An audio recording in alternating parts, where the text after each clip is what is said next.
Thanks for stopping by, guys, and welcome back to Scrap Mechanic. Today we're going to be looking at this, which on my list is named the Drifting Jag, or it's just basically my new drift car. Simply put, I wanted to make a drift car, so I did. And this is the result. Now, it's not specifically any certain vehicle. Yes, I did call it a Jag based off Jaguars, but ignore that. Solely the purpose of this was to be something fun to drive, and that you could simply press a button and start drifting really well. There we go, around that corner. And here we go again.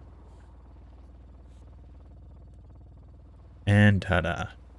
So, there's kind of two major parts to this, which is the front end and the rear end. The front end, as you may already know, that is not the normal turn rate of wheels.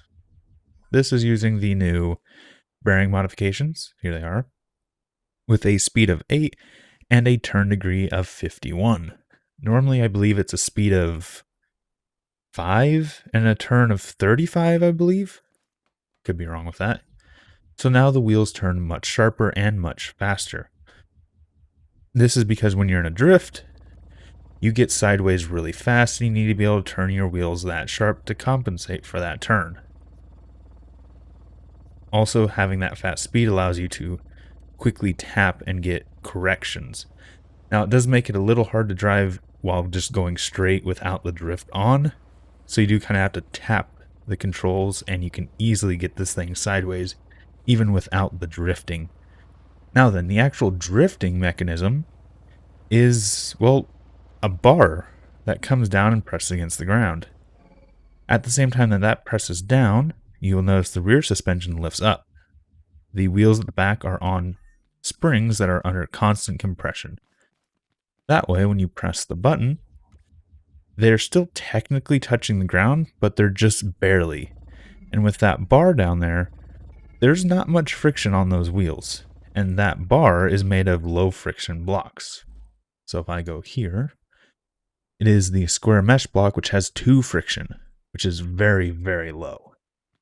And it's actually the same friction as, oh, wrong one, it's an interactive, the saw blade and the drill.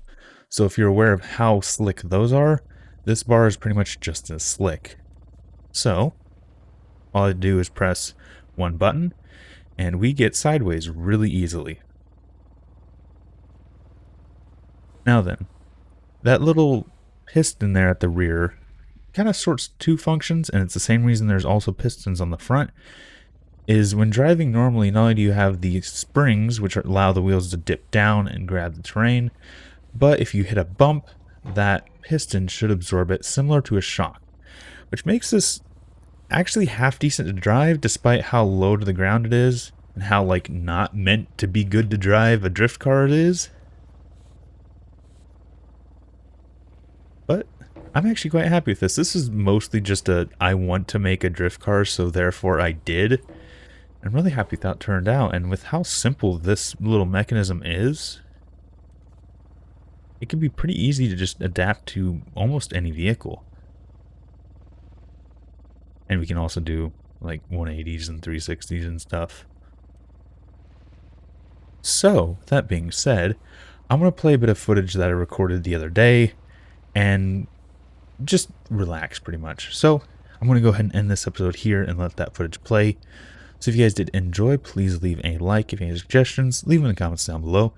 Show the channel, enjoy what I'm doing, please subscribe. It helps out a lot. And right now, shares help the channel the most. So if you do help the channel, please share this episode with a friend. I do want to also thank Captain Bob and Black Kitten for being members over on the channel and supporting me in that way. Without any further ado, thanks for stopping by, thanks for sticking around, and until next time, peace.